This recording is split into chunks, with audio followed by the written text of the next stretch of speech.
Welcome to Salcedo Paranormal. It is Monday, October 31st, as the trick-or-treating siren goes off in the background. And tonight, we'll be talking about Michigan and the paranormal. And of course, happy Halloween, everyone. And thank you all for being here. You can find all the episodes of the show, along with links to social media, ways to donate, and ways to contact me at the podcast page. And that is salcidoparanormal.podbean.com. That's SALSIDO paranormal.podbean.com. And happy to hear from you all, whether you have comments or questions or topic suggestions or stories of paranormal experiences, whether they're your own or from others that you trust. Happy to share them, either by reading them or having you on the show to talk about them. And I think everything's all set. Now, the rest of the week will be usual shows. Tomorrow will be True Paranormal Stories from the Web. And Wednesday will be another book review, probably a Stephen King review, a book I've already read just because I haven't really had a ton of time to listen to more Lovecraft. And Thursday will be Paranormal News. And then there will not be a bonus show this weekend, just because this is my 9th day in a row of doing a show. So, and I'm happy to do so because it's Halloween. But yeah, so definitely going to be taking a couple days off this weekend. But, so that's the plan for the week. And I think with that, we can bring in a special guest to help me celebrate 2 years of the podcast as well. And I want to welcome Derek to the show. Hey, James. Happy Halloween. Same to you. Thank you for being here. Oh, glad to be here. Glad to be here. And yeah, don't bury the lead with the anniversary show. That's probably more important than the fact that it's Halloween. It's a huge 2 years, big 2 years. How do you feel after the second year? It's it took a long time. It took almost the 2 years to get to a schedule that I like. So yeah. So it's definitely, I've learned a lot in the first 2 years of doing this show, and I'm looking forward to this third year being more of just a steady schedule, no major changes, and just putting on more shows. So yeah. And the crowd keeps on growing as far as people that are listening, and all the numbers are going up, which is amazing. So yeah, I really appreciate that. Yeah, it was a big year. I feel like you've grown a lot. Like, we thought you grew a lot from the first year, but the second year just feels like sky's the limit now, to the moon, as Elon Musk would say. So everything's possible. But yeah, we got a fun one tonight. I'm excited for this one. I was pumped for this one. We've been playing this for like a month easily now, probably. So yeah, and you know what? I was thinking about it.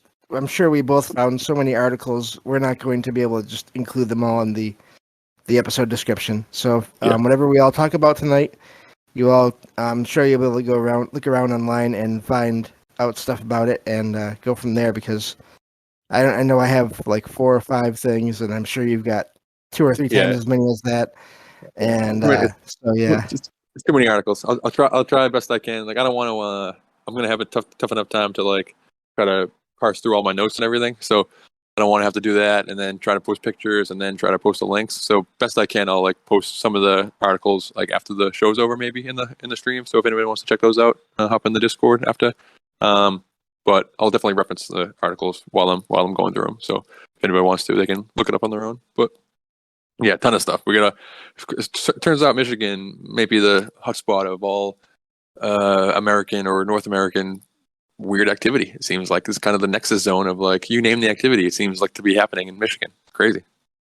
Yeah, I mean, in terms of just ghosts and or UFOs, aliens, and or cryptids, it all does seem to be here. I didn't make it into the looking into the cryptid category of things, but oh, don't worry, I got still, I figured you would. Yeah. Yeah, don't worry. Yeah.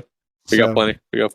Where do you want to start here? Do you want to hit me with one of the articles you found first, just so I can cross that off my list in case there's any crossover? So for the audience, we didn't reveal any of the research to each other that we accumulated.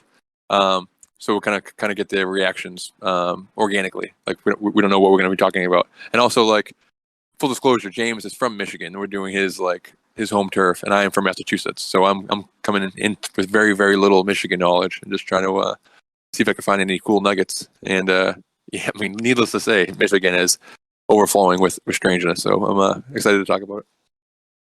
Yeah, and surrounded by water. Exactly, it's covered in water everywhere. Yeah. And all through it, like there's all kind of rivers and this marshland, swampland. It's a big wet mess, basically. No offense. Yeah. So the first article I have here that I found is 25 haunted places in Michigan. Oh, this is in Michigan's Upper Peninsula. I didn't even realize that. Wow. This article. That's crazy. So this is just the top part of the state. Yeah.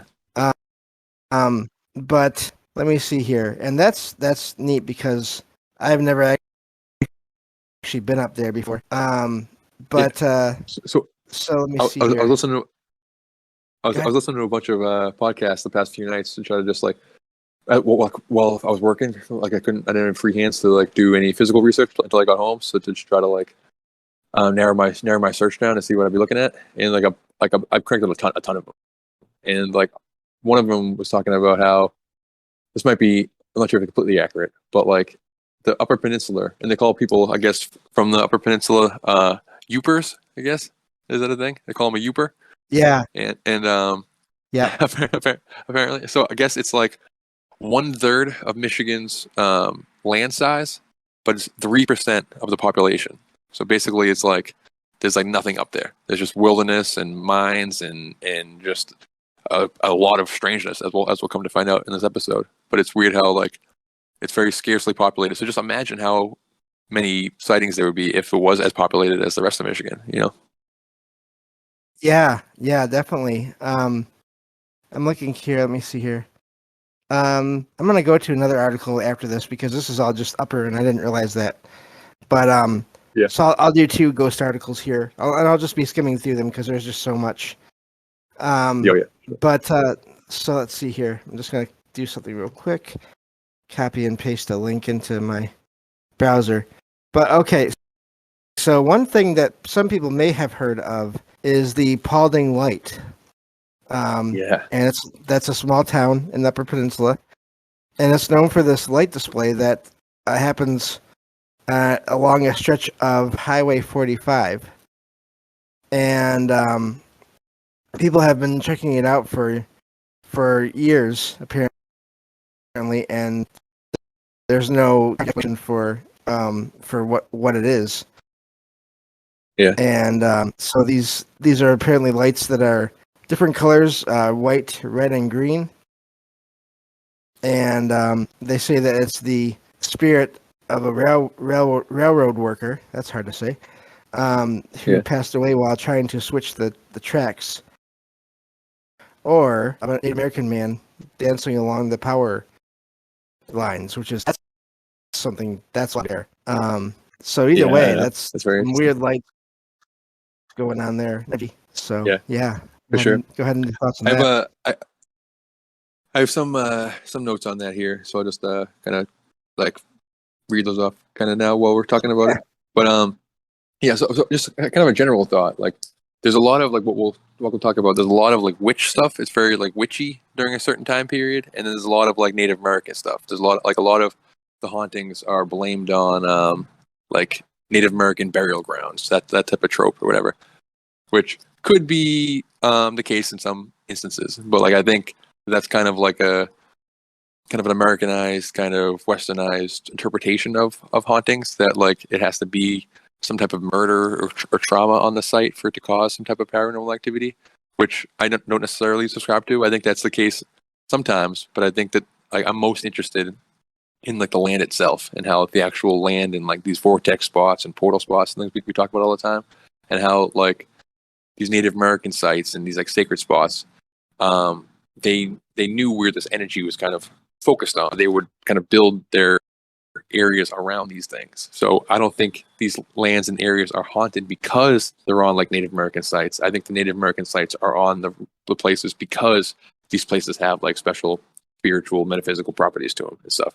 And then like the same way with the witch stuff. Like when the settlers and everything came over, we just kind of, that was just the phrase we kind of used, or they used to like describe strange activity. They just blamed everything on a witch or a demon and stuff. So you find a lot of like that type of flavor in the stories. But I just find it interesting that everything is popping up. But so this apparently there was like with these lights, with these Paulding lights, there was like in 2010 range, there was these debunkers apparently from like an engineering college who claims to have like figured out, like they believe it's highway lights, that there's like they figured out that it's lights from a highway, they think. But the people in the area, they did not resonate with that at all, and they pretty much think it's BS. And they're like, no, there's definitely something really weird going on. And apparently the first recorded sighting of the Paulding light was in 1966 when a group of high school boys repeatedly saw it. They saw it multiple times, and they told the local sheriff about it. And then the official legend says that the light comes from the swaying lantern held by a ghost of the railroad brokeman, like you said. And then this was a logging country more than a century ago. Some local residents say there's a number of railroads that could run through the forest and are now buried underneath the brush. So there's like some believe that this is the actual light of a ghost train itself. That there's like hidden, buried tracks and stuff. So the light people are seeing isn't the actual ghost train itself, which is kind of creepy. And then some speculation is that it's like swamp gas, which we'll get into more tonight. And then some say it's like kind of some weird anomaly that we don't really understand that's connected to the Northern Lights, some type of like this light activity that it's not paranormal per se, but it's just kind of supernatural in that we don't understand it, I guess. And then some believe it's obviously aliens and like ghost orbs or some type of like fairy lights and that type of stuff.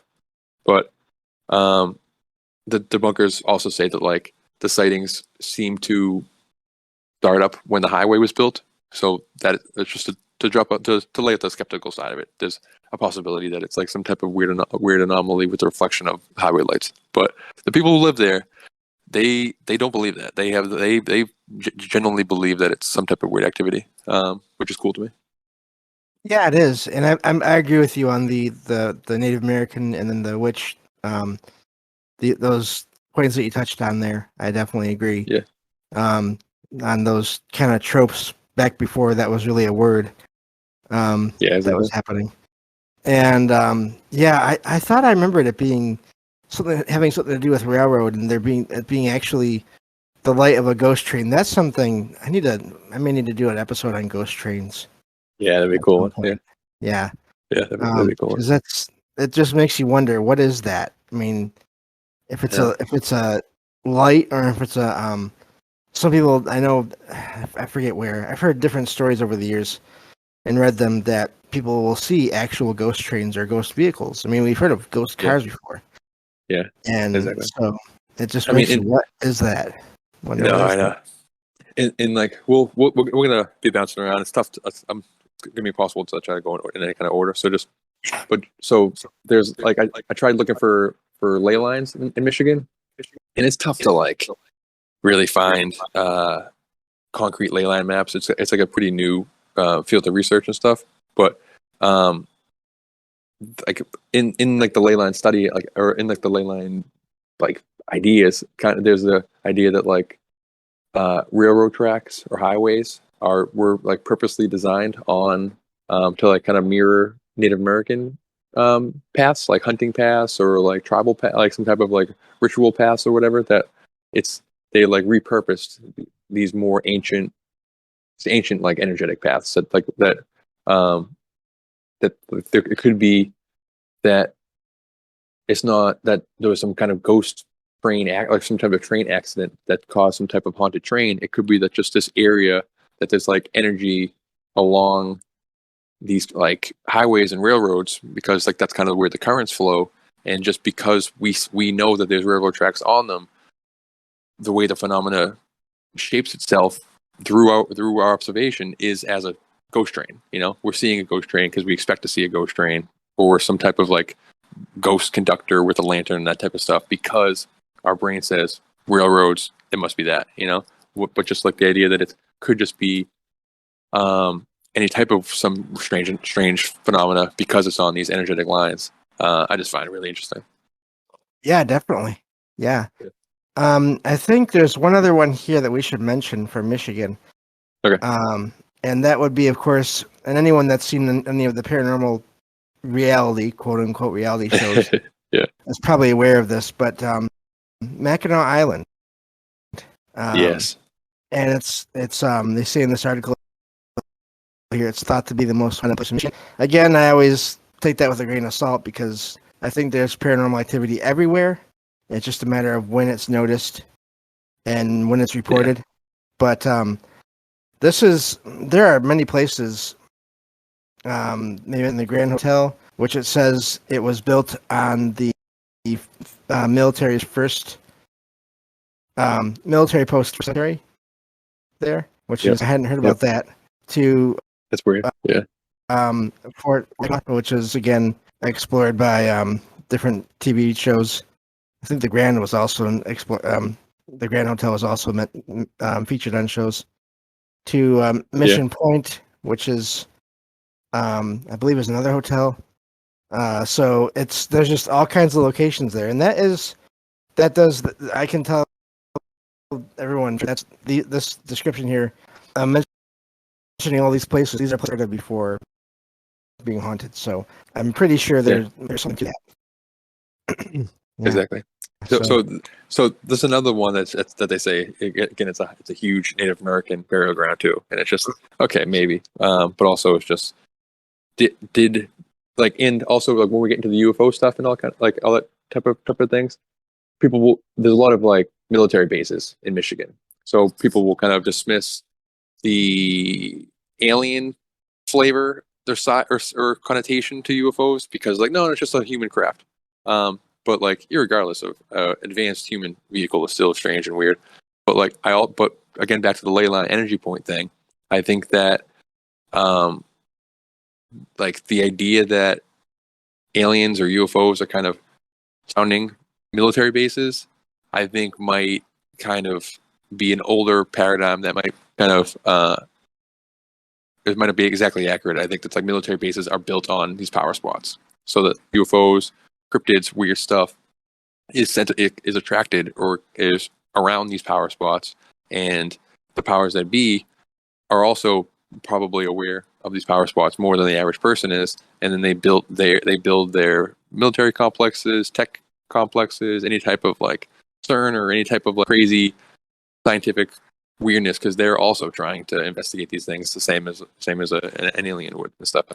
So I'm not sure if the burial ground thing really holds water there, but there's at the Grand Hotel they say that there's a black mass people see. They call it a quote evil entity that has glowing red eyes. There's a maintenance man who was like working at the hotel theater stage one time, and he reported that black mass that rushed after him, literally knocking him off his feet. And then he woke up 2 days later, like knocked him out. He woke up 2 days later, and then he never went back apparently.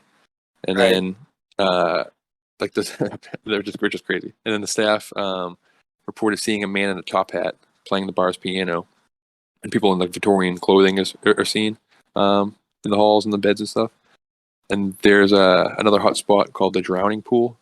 In the 1700s and early 1800s, 7 women were accused of being witches. Back in the days, one of the methods was to determine if you were a witch was to drown them, tie their feet to rocks and stuff. If they sank, they were innocent, which again is just, people don't know about that. That's just a crazy way to deter. They're just basically they're murdering people. Yeah. So 7 of these women were thrown into the lagoon on the island between Mission Point and downtown Mackinac. All of them sank and drowned. And the legend says that the women haunt these waters, which again, it's equating a murder and this witch era to the activity, but just ladies of the lake, like sirens or water spirits. That's very super common. That's a very large field of research and stuff. So this is attributing it to drowned witches, but I just think it's interesting that it could be some type of water spirit too, the same way. And then Fort Mackinac, you're talking about. There's the sound of crying babies is often heard. Furniture's moving around all the time. Motion detectors being set off and nobody's around. And then at the officers' stone quarters, ghostly children are said to be playing with toys, leaving them thrown around on the floor in the morning. The Mission Point Resort you already mentioned, and then the most popular ghost story is a man named Harvey who died in the late 1960s, and apparently he had a broken heart. He shot himself at the resort, wasn't discovered for 6 months, and then but some people think he was actually murdered, and that he's like roaming around the place. And that one woman claims she was visiting the hotel and she was alone one night. The bathroom door closed, lights turned off. She saw this guy, never came back, basically. But yeah, to have that many weird hotspots, they call them, all in just this one island. This isn't just all of Michigan. This is like one island in Michigan. It's crazy. Yeah, it's not even one peninsula. It's not the upper or lower. It's just an island. Yeah. Yep. Wow. So looking here in the chat, Matt All asks what part of Michigan I'm in.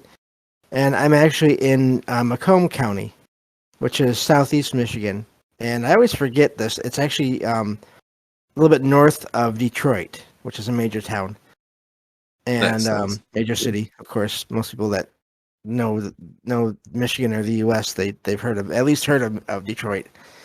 And exactly. yeah, so yeah, there's a lot more on this list, but I think we should probably get moving on. There is one other thing I wanted to mention here. I have this other article about the most haunted cities or towns in Michigan. Okay. And a couple of places I want to mention from this list because of family stories and my own experiences. I'll just say one of the towns on this list is Saginaw.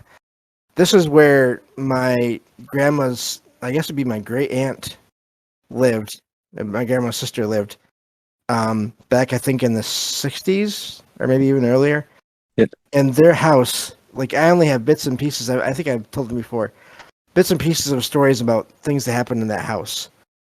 From kids next door in the upper, like the second story, seeing other kids in the second story of that house when there were no kids there. They actually came downstairs and walked over and asked my grandma's sister if they could play with the kids that were upstairs. Wow. And there were no kids there. There's even one story, and I've never heard of this anywhere else, at least that I can think of one morning the family woke up to find their car was gone. And not long after, they got a phone call from a neighbor, I think on another street, who had seen the car pull up to the side of the street near them, but there was no one driving the car that they could see. Wow. So that's bizarre. That's bizarre. So just all kinds of activity there. Yeah. So in the other town that I used to live in is Port Huron. Oh, and wow. That place has the one place I'm pretty sure is haunted there is it's called the McMorran Complex. I think it's the theater and then arena. Yeah. And that place just has energy. Just feels like there's people there. Yeah. Even when you're not around people there. It just feels like it's crowded. Yeah. And I've found a couple of years ago, I found an article about the theater, and I don't know where it is now. It's probably on an older PC that's not working anymore at this point. Yeah. But so I'm not the only one that has had feelings in that arena. Also, just real quick, in the apartment building that I lived in there for a little while, which was directly behind that whole McMorran complex, I was walking around there one night after I'd moved in, and just checking the place out, and they had this small cafeteria and or gathering hall kind of room, and I happened to walk by it, and the lights were off in the room, but there were lights on in the hallways, of course. And I happened to just turn and look in there, and I could just see just from the neck up, or just the head of an older woman that was there. Wow. Just like not facing me, just facing away, like, or to the side. And just stayed there. Didn't do anything, didn't move. But I thought that was pretty amazing, and I didn't get any weird feelings from whoever or whatever it was, but I was like, Yeah, okay, that's weird. And I did this have is one sighting in the apartment that I lived in the bathroom, of a guy in all like dark clothes, like a dress, like like a leather jacket and yeah. pants, just there for a brief second and then gone. Wow, wow, So yeah, that's wild. It's I like that most of your all I mean, are all of your experiences are positive or at worst neutral, right? Like you don't have many or any experiences where you've gotten like a dark negative feeling, do you? Like, I've only had a couple, like yeah, two I like maybe that. Yeah, out that's of cool. Yeah, all of them, and I mean, yeah, my it's nice. gosh, Yeah. a good 20, 30, So maybe many, yeah, 40. so many. I know, I don't and know. So it's yeah, it's fascinating. It's like a synchronicity, or maybe because you live in Michigan, but it's synchronistic that like you you have all these experiences, and then also Michigan itself seems to be this hotbed of experience. Let me just toss out these rankings real quick, just to paint the picture for everybody as to like what we're talking about here. So these are all from different sites. I just had to find them separately, but Michigan is ranked 10th in UFO sightings in America, so they're 10th most UFO sightings in America. 8th in Bigfoot sightings, which I found shocking because they're not even known for Bigfoot. They're known for the Dogman, which we'll get into. Like their Dogman is the primary sighting, but they're still ranked 8th in Bigfoot, which means that like if it was a place where Dogman wasn't as big and everyone was crediting Bigfoot for these things, I think they'd be first with a bullet, honestly. Um, and then they're 4th in paranormal activity after this Texas and California, which are obviously just massive, and you would expect them to have the most, and then Ohio, which again is right near you in this maybe a larger vortex area, this whole Midwest region. But where like California and Texas have like 6,000 paranormal sightings a year apparently. It's Michigan is 2,000 sightings per year, and they're right after Ohio, which is crazy for such a small state. Um, and it's ranked 7th in missing people. So for like missing 411 type stuff, I found interesting too. But yeah, it's just this nexus area, this hot zone of everything. So where do you want to go next? Do you want me to stick in the haunted for a little bit, or want me to move on to a different thing? Or let's move on to the haunted because we're already almost a half an hour for the show, and should they move? Should they move on to the haunted, or yeah, finish up the haunted? Yeah. move on to the either UFO or cryptid, wherever you want to go. Okay. That's fine. All right. So the only thing I really had for haunted was just some haunted lighthouses. There's Right. many Oh haunted yeah, lighthouses. Yeah. yeah. Um. There's one in Port Huron. Yeah. Oh, exactly. Yeah. Many. It's a bunch of like a ton of them. Like at least 8. I think I have here. Which is pretty crazy. It's There's almost one as of if them, the Fort Gratiot Light Station. I'll just rattle off what they are. I won't Okay. read the descriptions or anything. But uh, Sishaw Point Lighthouse, um, Whitefish Point Light Station, Okay, I've Point heard of that one. Point Gratiot Lighthouse, or Gratiot? Gratiot. Yeah. Gratiot. Yep. Yep. That's Uh, the one. I think. wow.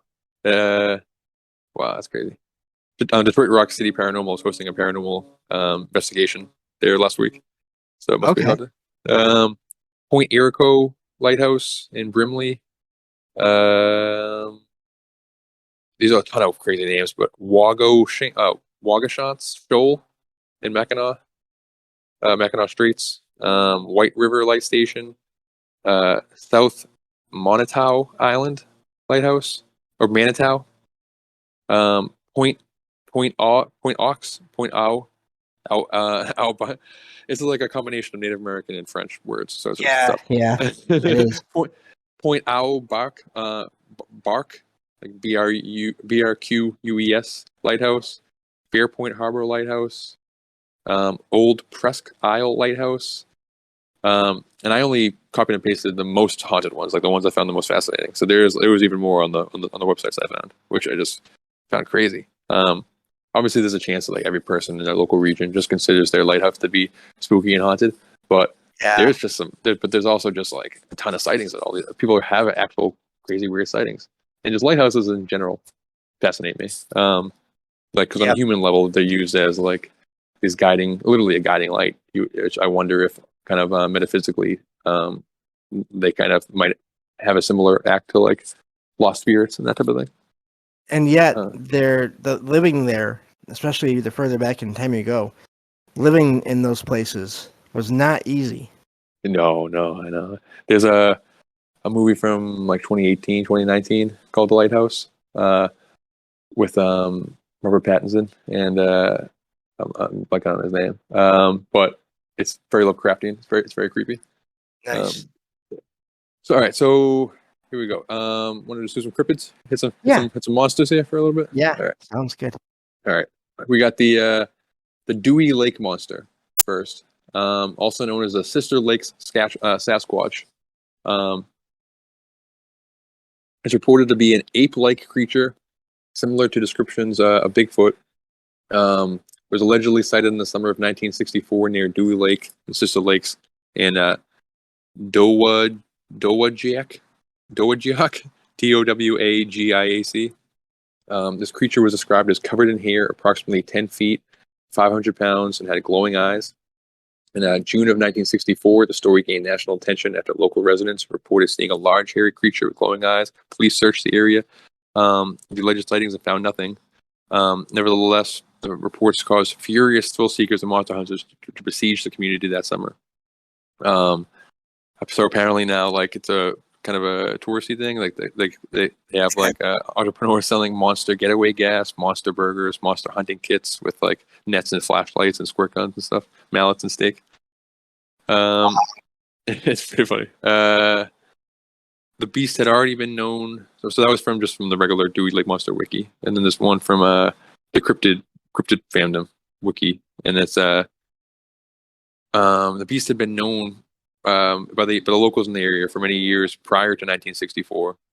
But it was rumored to dwell along a 15-mile stretch of swamp landing extending from the Sister Lakes region toward Decatur, Michigan, along Dewey Lake Street.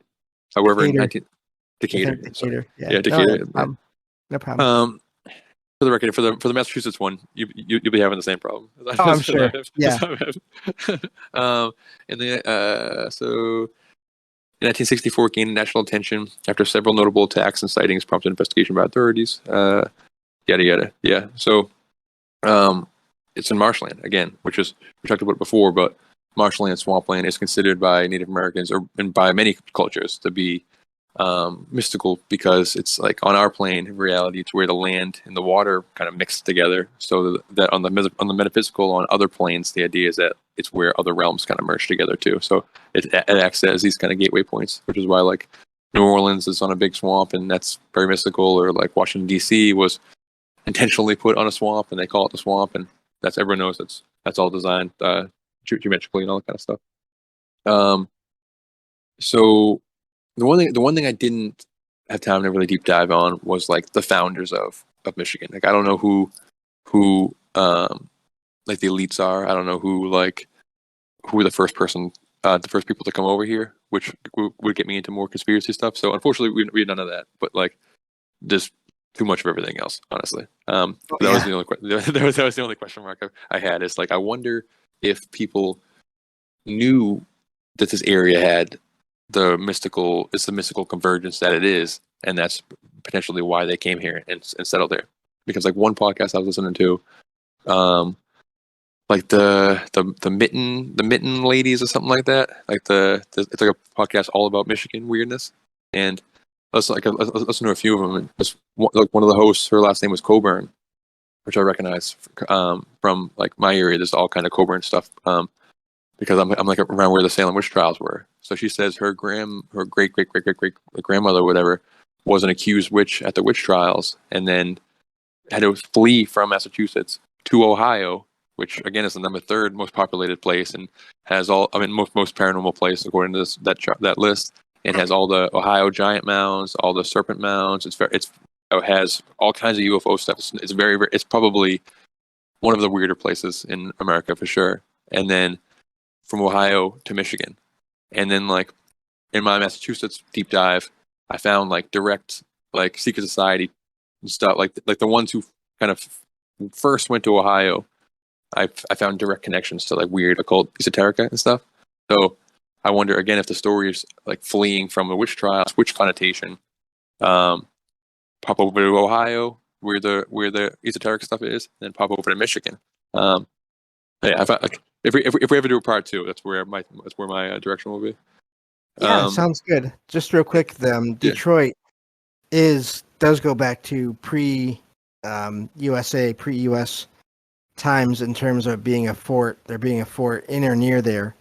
Yeah. That because that's a French name word. Yeah. Kind of thing. So yeah. It could be. I mean, I'm sure there's something there, but I didn't get to look into that either. Yeah. Yeah. So I didn't know that Michigan was as French as it was. But apparently, like the French fur traders and everything, like Cadillac, was one of the early people there, and he was like, that's a French name and everything. And he is that's a major town. Yeah. Sorry. Yeah. Okay. And major town and the major that's a car or vehicle brand. Oh, that's exactly. Like, yeah. Yeah. Motor City. All right. Yep. This might be the coolest. I think this one. I think this one's it. All right. This might be the coolest cryptid that I found. Maybe like in a long time. Not just for tonight, but as I'm reading it, it might not be the right one, but I'll find it next after this. So the Great Lynx water monster of Lake Huron. The Ojibwe legends say that it's a giant No, this isn't it. This one's cool too. The Ojibwe legends say there's a giant reptile or serpent creature with large horns that rules the waters of Lake Huron. They call it the Mishubishu, which means great lynx. It dwells in an underwater den at the mouth of the Serpent River.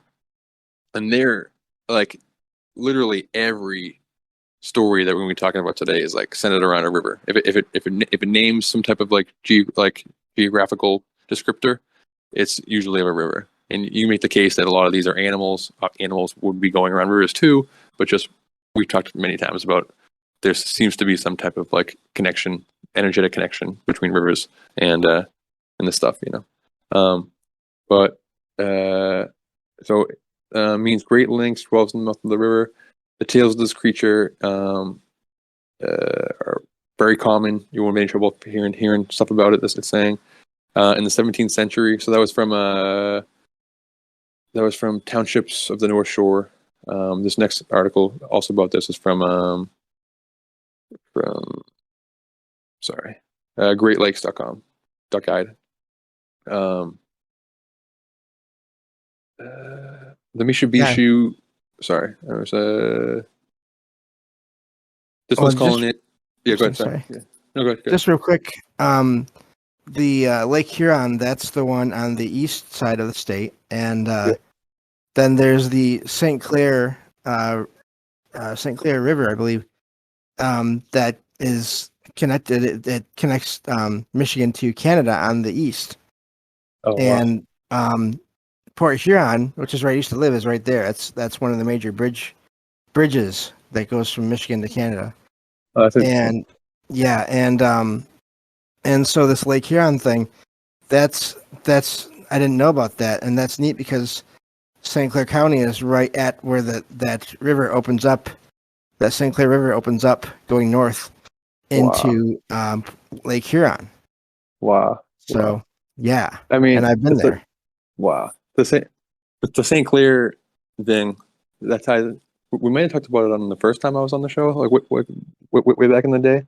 But that was like one of my huge deep dives for like my local region, and that got me into like it was like kind of a separate spin-off thread, but it got me into like the Templar mysteries. And the St. Clair is like a kind of it's a derivation of Sinclair, like the Oak Island. You ever see the Oak Island show? The Oak Island mystery thing? Whatever? Yeah, I've heard about it. Yeah. So it's like the Sinclairs are like a Templar family who's the ones who like came over to America or to North America and like hid the treasure and stuff. So like a Sinclair is like an elite Templar name that like came over here and like the story is like hid or involved with a physical treasure, but I think that the Templar treasure is the land. It's the knowledge of the sacred spots of the land is my personal theory. So the idea that like this weird spot is named after this, like, and then St. Clair is also like it's the female order of the Franciscans, of the Order of St. Francis and stuff. And again, Francis, it's a Templar thing. It's like I think it's all connected together, and it's right. So naming it that is a clue to me that like this that that you know. Yeah, but then, amazing. Yeah. So, so that first article about the Great Lynx called it a giant reptile with horns, called the Mitsubishi, which kind of confused me because this next article's called it a underwater panther. So that's what I was trying to talk about. So that's like really tripped me out. So meet Mitsubishi, the underwater panther in Lake Superior. In the 17th century, Father Paul Lejeune is standing on the shores of Lake Superior, watching one of the First Nations tribes in the area fish. He gazes out over the waters as these men pull out this giant monster, over 1.5 meters long, with a lizard-like body and the head of a turtle. The fishermen seem unsettled, and they quickly toss the creature back in. Later that night, Father Lejeune learns that the strange creature the men had caught was not a fish at all, but a monster capable of causing catastrophic storms.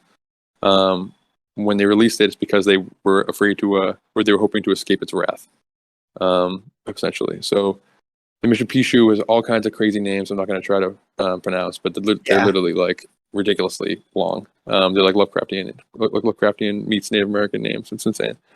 And then, so they're allegedly able to cause storms, waves, and whirlpools. It's sometimes considered to be a water spirit that travels through underwater tunnels. So kind of it can like pop in from lake to lake, so it can be seen all over the place, like not just Lake Superior. And it speaks in a roaring hiss that sounds like rushing water. It's an amalgamation of many different animal parts, sort of like a Frankenstein's monster of all the animals you might find in the Great Lakes region. Some say it has the head and paws of an enormous cat, the horns of a bison, the scaly body of a snake, or the feathered body of a bird, a spiky back and tail, and many other contrasting characteristics. Some say it's about the size of a lynx or mountain lion. Others say it's unfathomably large. It's considered by many to be malevolent. Case in point, it says the First Nations fishermen. The creature passes its time, it says, by causing the death and misfortune for those who awaken his fury. Guarding copper, which is all over the place in Michigan. On Michipicoten Island, and generating powerful storms. As the mythology goes, Mitsubishi causes violent waters that wreak havoc on those unlucky enough to be in the lake when his temper strikes. The creature again can cause waves, rapids, and whirlpools. Bizarre. That was just one of the most bizarre cryptids I've heard of in a long, long time. Yeah, and it sounds like a shape-shifting water creature. And I have to say, I'm not surprised that it's part cat. Exactly. I know. We do have one cat story too coming up later. Nice. I'm just trying to go. I have so many notes. I'm just trying to go in order so I don't like get too lost here. All right. So there's that. There's a Great Lakes thing. All right. So the singing sands. So quick, but from ancestralfindings.com/American Folklore, Michigan.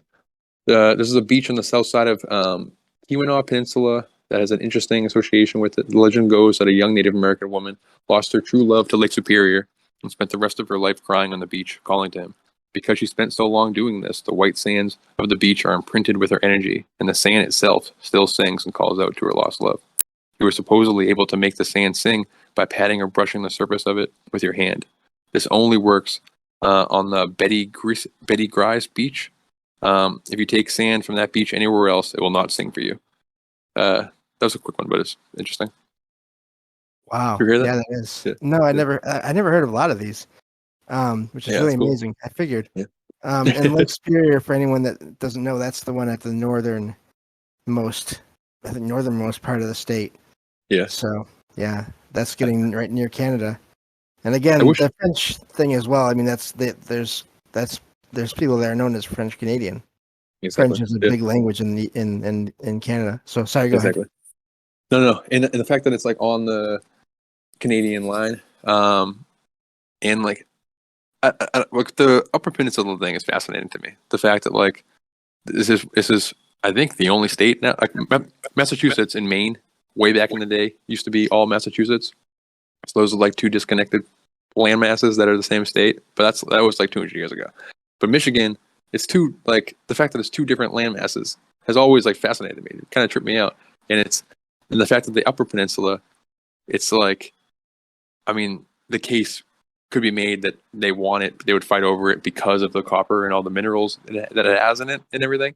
But also, um, it's like, I think that like state boundaries, obviously country boundaries, and like the way they fight over these things, it's because they're like they're going for the power of the land and stuff. So the fact that like it's so scarcely populated, it's covered in precious metals.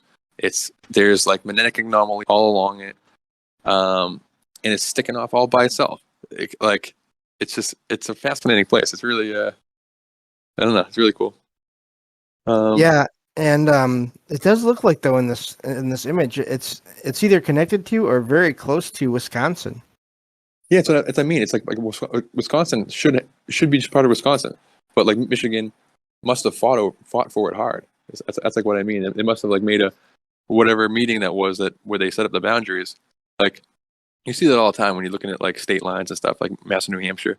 Like why aren't they just straight lines? It's because like there's these like weird things, and when you look at them, when you really zoom in and find out these things that are on these areas, it's like, oh, whoa, like Massachusetts fought really hard to have this land, and then they threw X installation on it, or it's known for this haunted thing, or it's known for this famous UFO sighting, or it's known for this Salem witch trial, blah blah blah thing.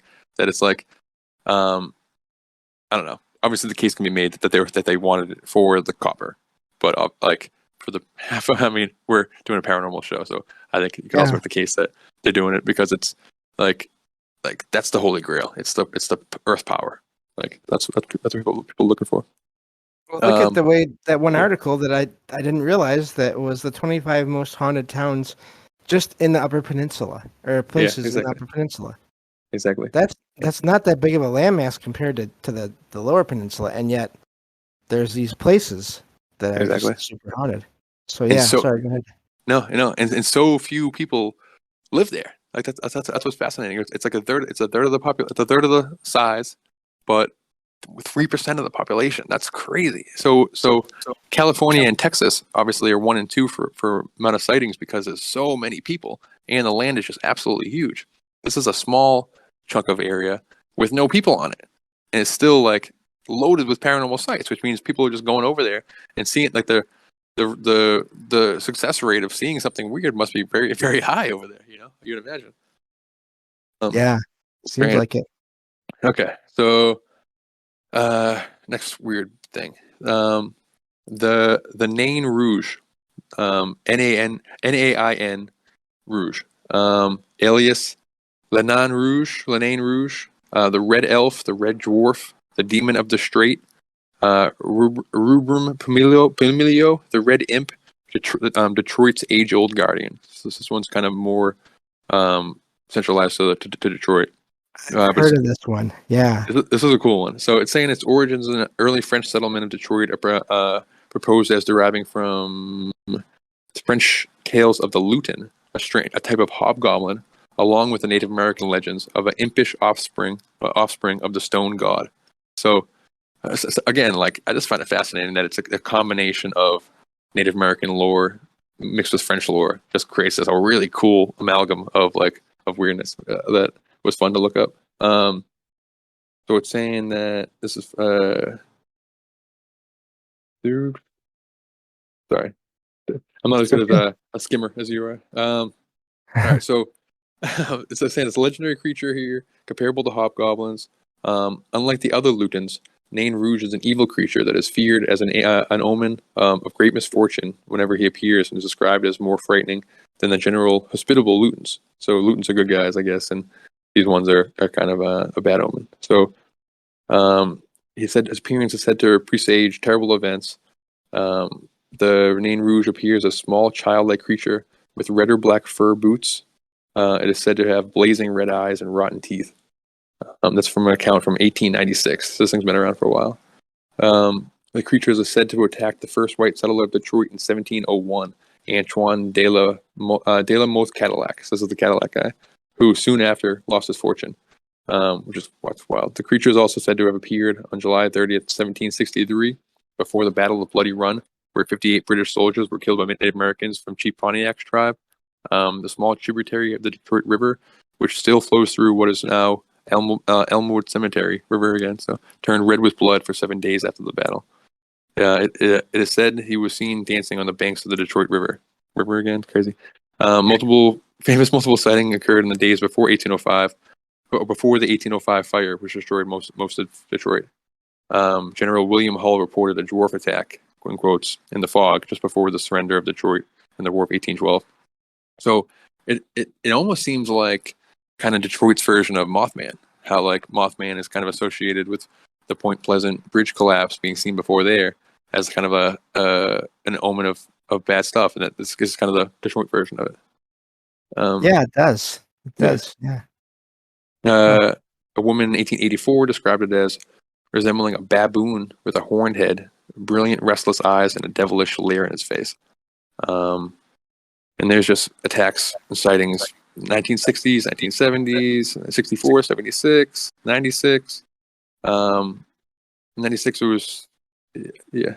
Want me to move on or keep, yeah, I'll go next. Go to the next one. We all got this stuff to talk about. Yeah. All right. The Pressy Sea Monster.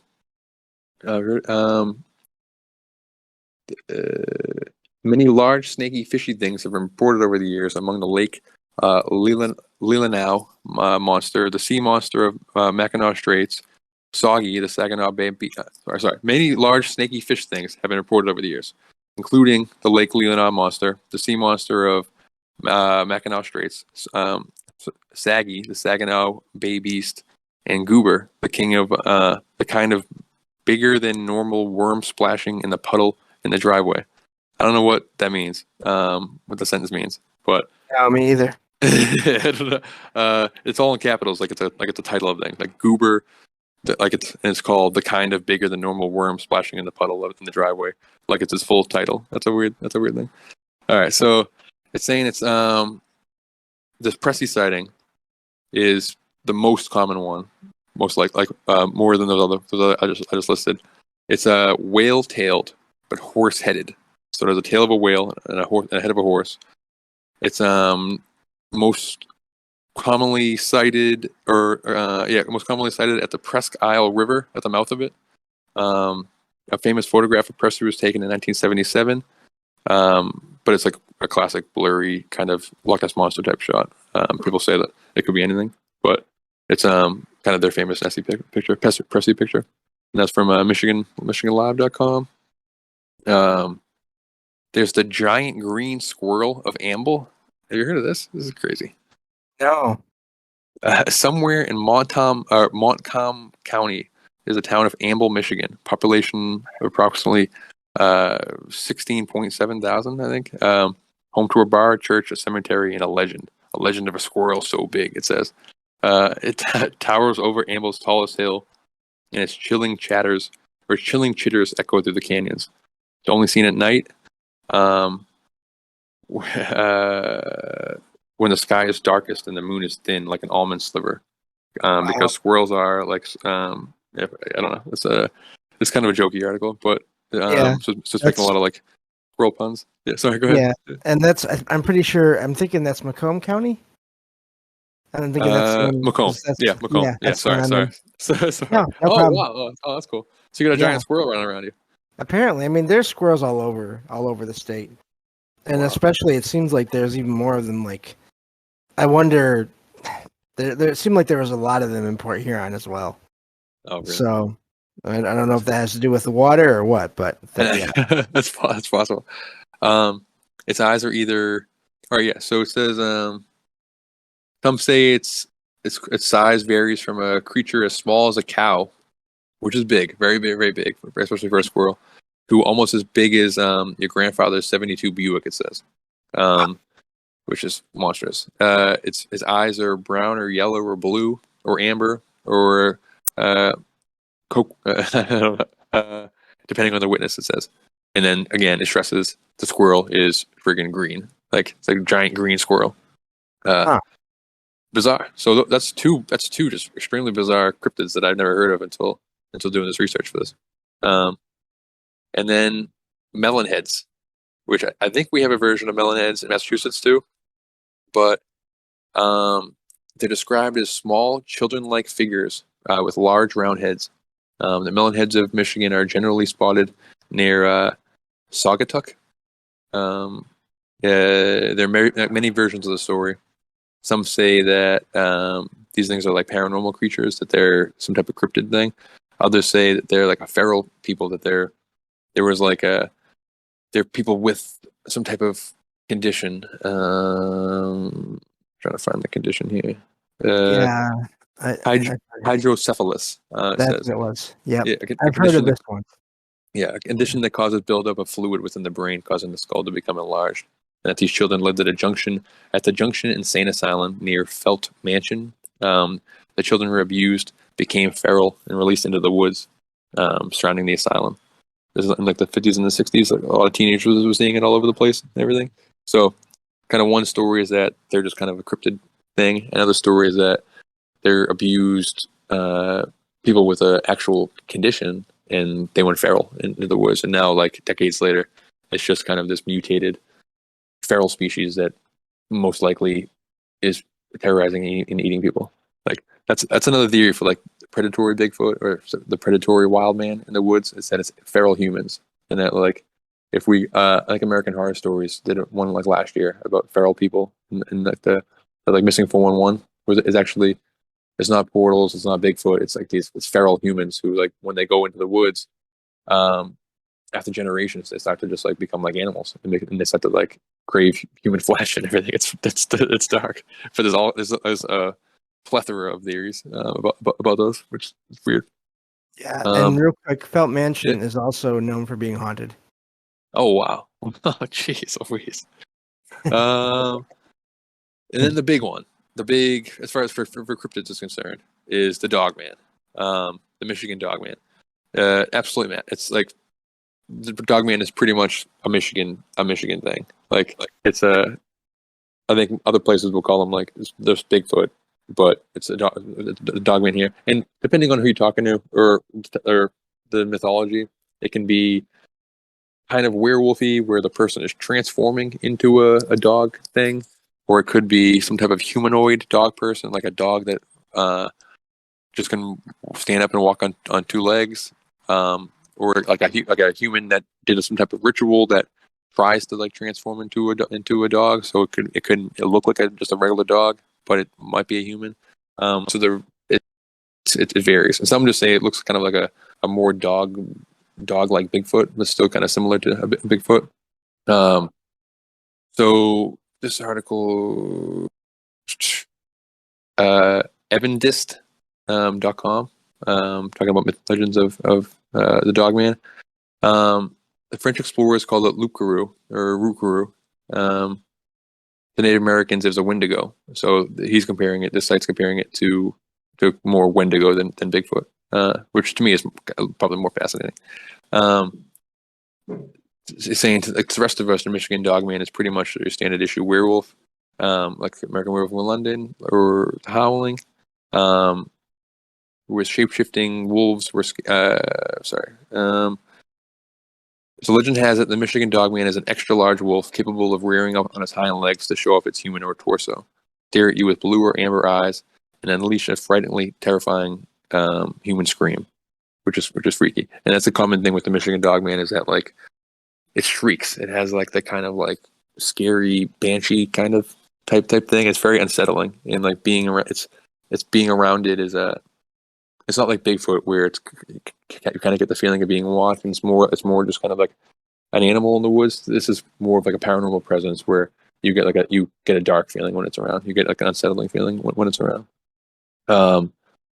But also some Native American legends believe that it's a good thing and it's kind of similar to the Skinwalker, where or I'm mixing it up, but like the werewolf or something like that, or it might be trying to fight this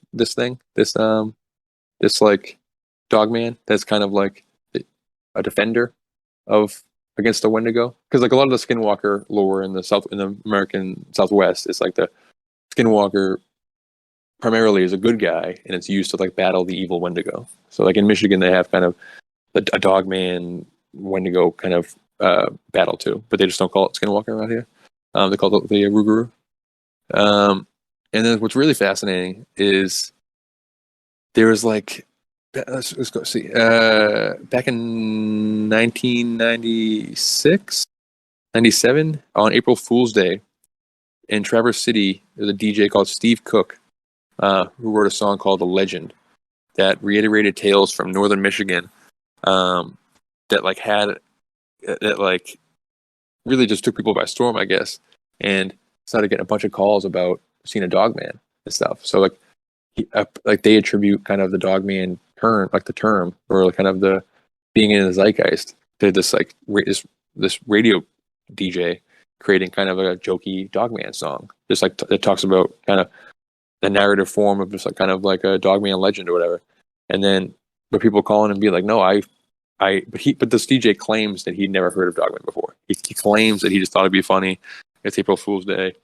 That he wasn't aware of any like dogman wolf person lore at all. He just made it up whole cloth. But then he started getting just a ton of calls and like reports afterwards being like, no, this is real. I've been seeing it for decades. Like, no, like my grandmother saw it. Like, no, my uncle saw it. Like, no, I saw it 30 years ago when I was a kid, blah, blah, blah. And that like, and eerily, there was like a lot of similarities in legends with things he had actually spoken about. So there's like, I don't know, it's interesting that the Dogman meme kind of popped up after a song made by somebody who claims to have no idea what it was, but also could just be he didn't know, he's lying and he didn't know what it was and just made a song about it. Yeah, just real quick. Yeah. I have heard of dogman sightings in other parts of the U.S., but it does seem like especially the earlier ones are more in Michigan. Yeah. So there's that. And but yeah, I've heard of this as well. And it's kind of funny because I'm sort of glad that it's like mainly in northern Michigan, because that's one of those creatures I don't think I want to experience so much. No. But I've heard of the whole idea of, and I think there might be something to it, the idea of these Bigfoot and Dogman kind of keeping to themselves and not really wanting to engage with each other or deal with each other because they're both on fairly equal terms in terms of power or levels in terms of power. Yeah. So yeah, no, I don't know, but I mean, Matt Salo says we need to get James a Dogman hunting kit. Oh yeah, no, you don't have to. It's okay. Yeah, go ahead, Derek. For real. No, I'm just fascinated by like the cryptid stuff, less about like an actual animal in the woods and more so about some type of like trickster spirit in the woods or some type of like construct we're seeing in the woods. And that's just like the meme of the Dogman seems to be very popular in like the Rougarou or the Loup Garou, however you want to pronounce it, is also big in like New Orleans and stuff. It's a French thing. But this Dogman just seems to have a specific flavor, like separate, like that. It's just in other parts of the country, it would just be called a werewolf. And a lot of the articles I was looking at just as like, yeah, it's called the Dogman in Michigan, but just like everywhere else, it's just a werewolf sighting and everything. But there seems to be something unique about this, and it's like a fusion kind of between a Bigfoot and a Skinwalker. Is kind of the vibe I'm getting from it. Interesting. And there's a famous sighting, I guess, from 1938, again, preceding this song by 50 years, of a man fishing along the edge of the Muskegon River near Paris, Michigan. A pack of wild dogs appears. The man fired a shot into the air, and all but one of the dogs ran back into the woods. The remaining, quote, dog stood up on his two legs and just glared at him with his unusual eyes. Similar reportings were reported in the 1950s from Allegan County, in the 1960s from Manistee County, Cross Village, and Big Rapids. So like Cross Village and Big Rapids, like Rapids is a river connotated. Like there's just so much river stuff. Like Grand Rapids, like Great Falls. There's like a lot of like river names and everything. It's like there's so much water around you, James. It's just like you're just living on a giant mystical river. Like it's I don't know, wild. Yeah. It is. I don't know. Also, Matt's house says here, Beast of Bray Road happens in Wisconsin. Yeah, exactly. Which Right is there. right next to it in Michigan. Yeah. Yeah. Exactly. There might be some more cryptid things later in the notes, but the next thing I have here is the mystery spot during the 19 like it's pretty common in most states. I think there's like something like 37 mystery spots in America apparently. But during the 1940s and 50s, it's saying it really took off across the country. There's two of them in Michigan, I think. About like those there's like gravity anomaly hills where you get like some say it's like an optical illusion, which it probably is, but you can like get out of the car and it looks like your car is going like uphill. It's like driving uphill. And there's Mystery Spot in Saint Ignacy and Mystery Hill in the Irish Hills. And when I was looking at the ley line stuff, a lot of the maps were kind of connecting these mystery spots together and forming like pentagrams and everything around Michigan. Nice. So trying to explain the paranormal activity because of that. And then you can interrupt me at any time too. I feel like I'm rambling, but Yeah. sorry. Well, I think we should we should probably get to the UFO stuff. Oh yeah, I think okay. at this point. Yeah, for sure. Yeah. That's- So I just I found this one site, and it's actually apparently an active UFO reporting site, Whoa. which is latest-UFO-sightings.net, and then Michigan is like the sub page, and it's active because I just found a report here from earlier this month. Oh wow. In Canton, Michigan. It says it's strange UFO light hovering in evening sky and changing direction and light intensity. And that was on October 8th of this month. There's a lot of Canton. I feel like when I was listening, I focused less on like because some of these podcasts were just stories, kind of, Right. and that's harder for me to like find with research and stuff. So, but I feel like the word Canton was like spoken of a lot. I feel like Canton's kind of one of these hotspots, possibly. Yeah. So let me see here. This next one here, and I'll just go through it. These are all like really brief, just tiny little paragraphs. The next one here is from June 3rd in Lansing, Michigan, which is the capital. And it says reflective UFOs appeared in a tight cluster over Lansing, Michigan. And a lot of these have videos too. Wow. So that's the second one, and I'll just do one more here. Triangle UFO over Detroit, Michigan, and that's on March 11th of this year. And let me see here. It's just saying what happened. Yeah, so there are active websites if you want to look around. You can find things like that about things that are happening still to this day. Yeah, that's cool. There's a crazy synchronicity with planning the show in UFOs. So we'd already known we were going to be doing this Michigan episode, and then Unsolved Mysteries comes out, and they drop a UFO episode about Michigan. Yes, wild. And you told me about that. You're like, I'm watching Unsolved Mysteries right now. Watching a UFO episode, and so there's all kinds of articles about it. So this is I don't have it in front of me. Sorry, but saying that there was March 8th, 1994. Arguably like one of the biggest mass sightings. There was more than 300 calls, 911 calls, reporting like UFO sightings all across Michigan. This thing was moving, like around Lake Michigan. It was moving like around Grand Haven. It's saying. Again, I'm not really familiar where those parts are, but like the map on the actual show itself, kind of was showing kind of where it's bouncing around. It's kind of going south, and all kind of rivers all around it, like all kind of rivers all around it, and like so. This article saying, um, Cindy Pravada of Grand Haven remembers the night in vivid details. Four lights in the sky that look like full moons. So these four massive spheres, all like kind of moving in unison. And that's kind of what everyone was seeing. Some of them were seeing like the orbs kind of spreading out and then like coming back in together, like moving very weirdly. They weren't like, it wasn't like one giant craft. It was kind of this four separate things that would sometimes fuse together, like split out into like six different things. Truly, really bizarre. And then the craziest part is like there was besides the fact that there's 300 plus 911 calls for it, which is just wild. That's like Phoenix Lights territory, and but I've never heard about it until this episode. And then there was a crazy National Weather Service like call. So like the dispatch for 911 calls the National Weather Service to see if they pick anything up on radar.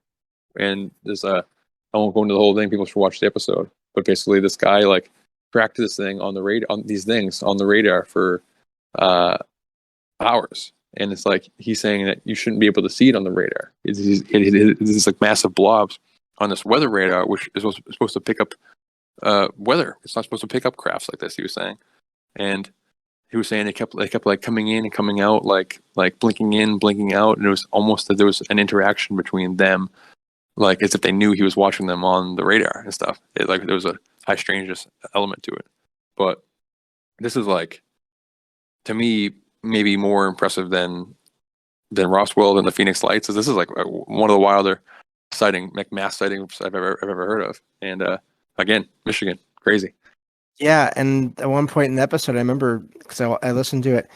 They said that at one point, for a lot of the sightings, these lights were over the one clear spot in the water that wasn't covered over by ice.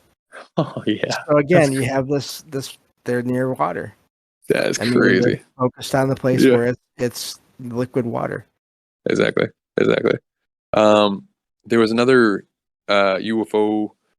It's calling it a UFO wave of 1966, where there was just quote unquote monster. The definition of a monster flap. Saying this is like numerous police reports. Police like sighting, like the police would search and like see these strange lights and like find them. There's a ton of reports from them. It's saying it prompted it's like so many of these, so many official like actual officials, like high power people reporting this thing, that Gerald Ford, who was a congressman in Michigan at the time, I'm assuming that's President Gerald Ford. Was he from Michigan? I think so.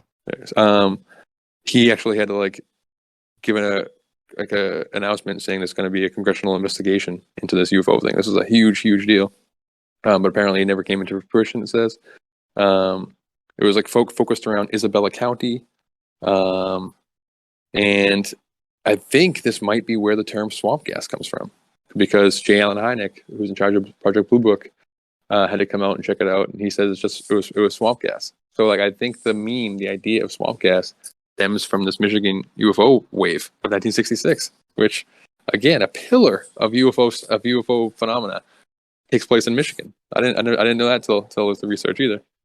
Yeah, what was that county again? I'm just looking at the map here. Sorry, I'll go back to it. Isabella. Okay, I'm just gonna look and see where. Oh, you know what's funny about that is it's like in the middle of the state. Wow. It's if you look at this map of the counties, it's like in the because everybody that knows the state knows it's a shape of a hand or a mitten. Yeah, mitten. Yeah. It's in the top part of the mitten, like right in the actually it's in the middle. Oh, it's almost like in the middle of the entire mitten. That's crazy. So there's really stuff. There's stuff in the southeast. There's stuff in the southwest, in the middle, in the Upper Peninsula, on the Great Lakes itself. Like, I know we're short on time. Want me to just start rifling off these as quick as we can? I'll mention them just in passing. Like, yeah. So there's other weird UFO stuff. There's this huge Kinross sighting, I think, in Sioux Locks, um, the U.S. Air Force Base, 1953. So massive thing. The Wordsmith Air Force Base sighting of 1975. That's one's tied to like aliens involved with nukes because there was like a nuclear weapons base apparently. There, the Lake Michigan Triangle here is a big one. That was like when I found that I was excited to tell you about that. Sometimes referred to as the Michigan Triangle. It's spans from Manitowoc. So how do you say that again? That might be the way. I'm not sure, but yeah, Okay, go ahead. Manitowoc, Wisconsin. Sorry. Spans from Manitowoc, Wisconsin, to Ludington, Michigan, and South Bend and south to Bent Harbor. This triangle is accounted for numerous mysterious events beginning in 1891. It lists off a bunch of like mysterious shipwrecks, basically. The Rosabelle ship mystery, the disappearance of Captain Donner, the disappearance of the Northwest Flight 2501. This is crazy. North America's Stonehenge found in Lake Michigan. In 2007, a 40-foot ring of rocks resting underneath Lake Michigan with a very similar alignment to that of Stonehenge. Wow. That's bizarre. One stone outside the circle seems to have carvings that resemble a mastodon, an ancient elephant-like animal that went extinct about 10,000 years ago. Jesus. When you see it in the water, you're tempted to say that is not real. I told the reporter. But it's real, apparently. Some say the triangle has a time portal that could bend time, saying it's caused by a metaphysical force, supernatural vortex. And there's just like 1,500 shipwrecks since the 1800s has been in this. It's like a Bermuda Triangle as far as like ships and planes going down, mixed with like a Bridgewater Triangle as far as like being a center of UFOs and ghost ships, and just it's like and sea monsters and stuff. Really, Wow. and just the Stonehenge thing is wild. That is. I'd heard of a lot of the shipwrecks and the UFO sightings. I had not heard of the Stonehenge like thing. Yeah, it's That's yeah. crazy. It's neat. So there's a potential underground base. This is from 2017. Somebody between Grand Rapids and Kalamazoo, there's alleged West Michigan base to which they gave no specific location. So somebody found this on like Google Maps and then went unchecked, checked it out, and like tried to disclose it in 2017 or whatever is the idea behind it. There's a bunch of articles about it. It's like pretty legitimate. There's all kinds of videos, but it hasn't been like officially like said to be real by anybody official. But you can go and look at it and see it. I think. But people think it's along US 131 south, south of Grand Rapids, near the communities of Dorr or Moline. It's called a nuclear military base. There's videos and all kinds of stuff, which an underground base is cool, but like underground bases lead me right to like underground anomalous stuff, underground paranormal stuff, like underground cryptids, underground cave systems, underground, just a lot of cool stuff underground. Yeah, there's also at least one, I think maybe even two colleges. Yeah. In Kalamazoo. Oh. Multiple mental health medical facilities there, I believe. There's also, of course, that training center that I went to that was extremely haunted. Wow. That was right across from a hospital like that, wow. Right across the street from it. Wow. So, yeah. That area is weird. Seems to be something going on there. Yeah. It's and then to kind of with the underground thing we talked about before, but the Michigan mines, there's like so many copper deposits and everything, but they're found saying almost exclusively in the Portage Lake lavas. So it's saying that there's 200 lava flows with 20 interbeaded conglomerates, sandstone and shit. So there's like lava tubes and everything underneath there too. So like there's copper, there's lava tubes, there's magnetic anomalies and stuff. This could be explain like the ley line mystical aspect of the phenomena. In my opinion. Other weirdness we have. There's also there's huge salt deposits there. It's the biggest salt mine in the world is in Lake Huron. It's like it's harvested out of like the other side of Lake Huron, but it's like in the right smack dab in the middle of Lake Huron. There's a Michigan Deep Woods Triangle in the woods of northern Michigan near Hiawatha National Forest. It's a massive triangle, unnamed and unlabeled on Google Maps. That freaks people out. I'll post a picture on that, but people don't know what it is. It's just in the middle of the woods. Now, real quick, the northern part of Michigan, there's a lot of like just open land forests out there, and just a lot of country is out there. Oh yeah. And because I have family up there, I have family in a small town near the top of. Well, let me see here. Let me check on the map again. It's like in the thumb. Yeah, it's in the thumb. Let's see here. Let me double check on that real quick, and I'll let you know. But let me see here. I'm looking.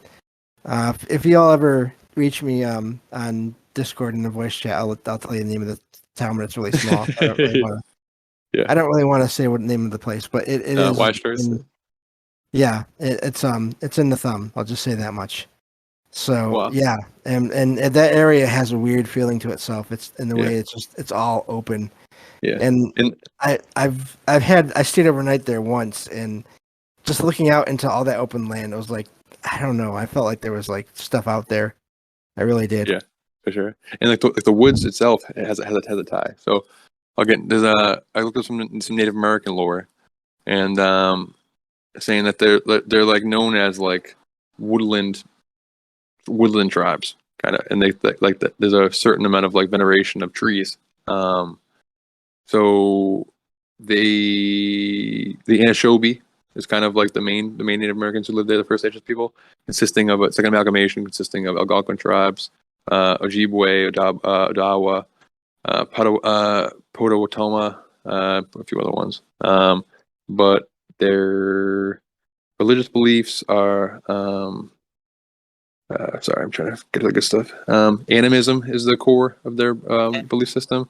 They revolve around spirits that inhabit all natural objects, such as people, animals, plants, rocks. Kichi or Gichi Menidu is the spirit that is present in all things natural, including the sun, moon, and even sicknesses. There is various spirits in different shapes and forms that bring good and bad fortune. The evil spirits, the Wendigos, protect themselves. They give offerings. The spirit elder, was a medicine man, gives knowledge of the spirit world, blesses objects, heals people. There's a healing lodge. You can give you have to give herbs and offerings in 4 cardinal directions: tobacco in the east, white sage in the west, white cedar in the south, sweetgrass in the north. The Manadog are the spirits, or the mysteries they call them. Quote, mysteries are just like these kind of the sources of life and existence whose power can be accessed through dreams, songs, dances, and other forms of specialized ritual knowledge. So where do ideas come from? According to these people, it's this. That's pretty much the crux of that. I know we're running out of time, so I just want to. No, we're good. And also, I just realized this. I find it ironic in a way that some peoples in the world consider, all these objects to be alive, including rocks. Yep. Which we know have energy fields attached to them. Exactly. I never thought about that until just now. Yeah, it's interesting. Just 5 most haunted places here. I got the Doherty Hotel in Clear, the Terrace Inn in 1911 restaurant, Petoskey. There's some more, but it's essentially the same thing. People die. People die, and they see the ghosts, right. And they blame the ghosts. But again, I think it might be more centered around the fact that they're on these sacred spots. And obviously the trauma will add to it, but I think the trauma could be just like our most recent memory of the thing, but not the actual core of why it all happens, kind of. The Whitney Restaurant in Detroit. Yes, I've heard of that one. Yep. Yeah, that one happens a lot. The Sioux Chu Point Lighthouse, we talked about, I think, already. Michigan's first state prison in Jackson. Fort Holmes, a backed rails cemetery, and Mission Point Resort, Mackinac Island. That's basically it. There's a Pierre Cheney, the ghost town of Pierre Cheney. They're saying that there was like 1,500 or like 2,500 people living here in 1897, and by 1901, the population was down to only 25 people because it was crushed by a plague. I'm just trying to find the name of it. Outbreak of I can't see the name of it. I'm just trying to skim real fast to find. But essentially, it's like a plague that hit Michigan in particular extremely hard during like in the fur trade is extremely hard, and so a lot of like the hauntings of these ghost towns point to that trauma being the trauma that causes the haunting. So the way like people say Gettysburg is haunted because of the battle, like this was Michigan's battle. This is as far as like this lore is concerned, which is interesting. But there's like that's like the most famous ghost town, but there's a odd amount of ghost towns in Michigan too. At least like 5 or 6 of them. Yeah. It's basically we're getting down to the end. Basically, it. Yeah, that's pretty much that's pretty much it. I think. The Ada Witch is a big one. Yeah, I've heard that name before. A popular lesson in or legend in West Michigan. People came like she's a lady in white. So there's all kinds of lore about somebody dying of typhoid or some kind of like witch who was killed and now is haunting the place or whatever. But it all stems back to this lady in white lore, which is all over the place. And, and we have a friend who like can astral travel and appears as a lady. If you can see her, like she appears as a lady in white. So like the lady in white, I don't know if that's a murder. Like I think that might be like again of some type of paranormal activity that people are like their first thought is like, oh, it must be like this death or something. It must be like I don't know. It feels very like 1980s, 1990s style paranormal that I think like we're kind of moving to a different paradigm. But yeah, the Ada Witch that's a big one. But it's pretty much it. James, this is a strange place you live with over there. Really fun to research. Yeah, it is. And you know what? I was thinking I could retell maybe the craziest story that I have from that training center to end this episode tonight here, and get your reaction to it. And but yeah, so I mentioned that training center that I went to in Kalamazoo. It's for people that have low vision or no vision, and I had many experiences there. I went there twice. Once when I was about 19 or 20, and then once when I was about 31 or 32. And the biggest thing that happened there was this one night, one of my last nights there. I was in this TV conference room. Everybody had already left the room, going to bed or just getting ready to go to bed. And it was like, I don't know, past midnight, probably 1 or 2 in the morning. And I started, after everybody left and there was no one moving around in the room or in the hallway, I started hearing these little taps on the outside windows. And but it was in the middle of winter. So to get to these windows, you'd have to walk through bushes that were covered in mounds of snow. Oh, jeez. These windows, unless you were super tall. Yeah. Or fairly tall. And they were little taps. And then it's around the same time I started hearing someone walking down the hallway outside this room with a white cane, making the tapping the cane on the ground, which is how some people how we figure out what's there, what's in front of us, and steps and walls and whatever, navigating around. And but I looked up at the door, the nearest door, because these doors had windows that you could see out into the hallway. And but the thing is, the lights in the hallway never turned on, and they were motion activated. Wow! And they never turned on, even while I was hearing these sounds.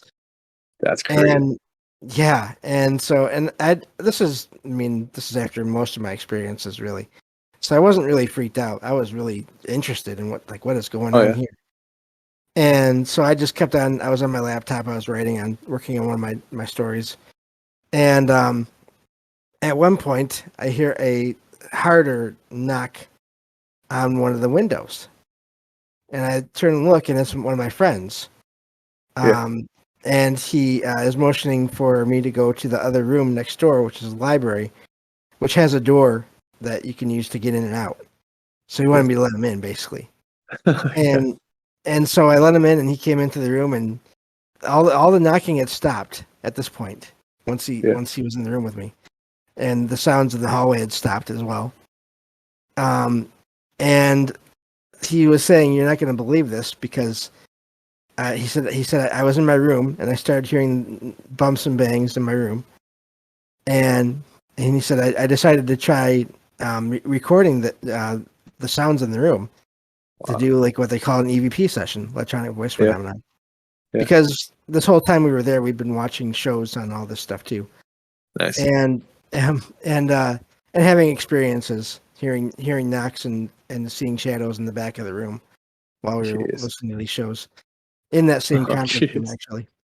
Yeah. Um, and so so he said I recorded. I asked if there was anyone there. I started recording and asked if there was anyone there, and let it go for a little while, and then stopped the recording and listened back to it.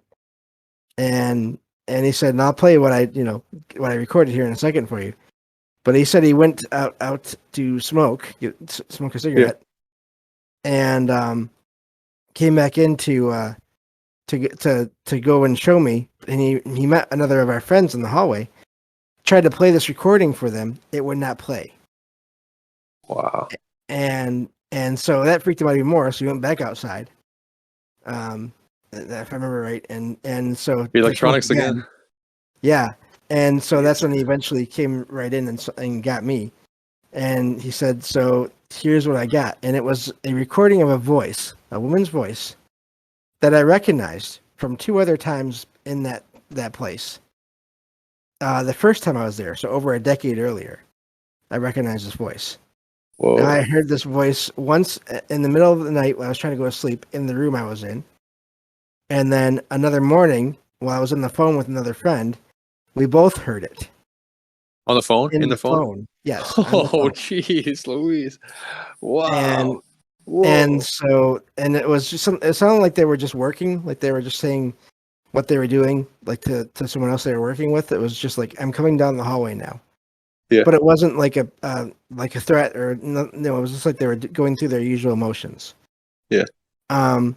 So anyway, but on the cell phone, the same voice was on there saying, "Looking for the one named James." Whoa. And Yeah. and so I was really amazed at that. Like I've heard of stories of EVPs and I'd heard them, over the years, but I'd never had one like that where it was like right there where I heard it and That's it was in the incredible. place where I was at and I had been at. And my friend was freaked out. I was just amazed. I wasn't quite so freaked out, but it was still a little bit unnerving. Yeah. And to end that, after he played that, his phone, he had issues with his phone for days until he was finally able to delete that file. And then Wow. once he was able to do that, then his phone was back to normal again. Oh. And I ended up leaving, of course, around that time too. So yeah, it was just really an amazing experience. And That's a so great one. Have I yeah. heard So that one that's before? yeah. So yeah. Yep. The And, that's the part about not setting off the hallway lights, like the motion sensor. yep. That's really trippy. And then I don't just ties in with like I don't know. Deleting the file causes the phenomena to stop. Possibly. That's like, what are we getting into here? This is a that's a great story, James. That's a Can you Yeah, explain it? and there's more details and little things, but the main thing I wanted to get to was just that recording. Yeah, So yeah, that's just real. but That's wild. yeah, let's see. I'm looking at the chat here. Matt Salas says some of the goats I have seen were wearing a white gown. Interesting. Yeah, and I do agree that we really don't know in a lot of cases what people look like when they're out of body or astral traveling. Yeah, You know, exactly. Yeah, so that's one theory. I'm just rifling real quick all these pictures that I didn't get to post. So one of these is the first one is UFO sightings, and it's like a by kind of like concentration. There's kind of the green globules there, and it's not a full. You can't see the full U.S., but that is an insane amount of globules. Like there's not that many little orbs in the rest of the map. Like it's Michigan's heavy, and then those are at the magnetic anomalies is the second picture. The third picture is the copper mines and like the vein that goes through, and that kind of matches the ley line maps that we got here. A couple articles. I'm gonna post the cryptids real quick. That's what the Dogman looks like. There's something called the Gable film, which is like one of the most famous Dogman videos we didn't talk about, but that's still from that. People say it's a hoax, but it's very famous, and I'm not sure if it's a hoax. This is the melon heads real quick.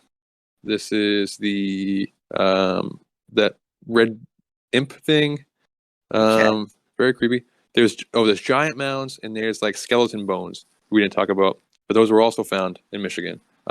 Hundreds of giant bones in like the late 1800s. And some of these stories get murky in other places of the world. But we won't get to the whole thing right now. But like, there was a pretty legitimate story as far as I'm concerned. So take that with a grain of salt, obviously. But it's like if every fringe topic that tickles my fancy seems to be accounted for in Michigan. So James, thank you for inviting me to this episode. That was a blast. I did the research and I had really fun on the show. Thank you. Thank you for doing so much, because I did what I could, but it wasn't all that much just because I was doing other shows and everything. And yeah, for sure. But no, thank you so much, and yeah, that was a lot of fun, and I'm sure we'll talk again on one of these shows at some point this month, in a couple weeks or so. Yeah, definitely. Go from there. Yeah. So happy Halloween, everybody. Thank you for listening. And James, huge congratulations on 2 years. Huge 2 years, and I can't wait to see what the next year has in store. Can't imagine where you're going to be this time next year. But I'll mute up. But just thank you again for having me. No problem, and thank you. And yeah, no, this has been a lot of fun, and I hope everyone enjoyed it. And just a quick note, I will be kind of guest co-hosting tonight, if you're listening to this live, on Trouble Minds Radio with Michael Strange. So the shows continue, basically. That starts in about 22 minutes, a little bit over that. So I better get going. So thank you all for being here, and I will talk to you all tomorrow night on the next episode of Salcedo Paranormal. Take care, everyone.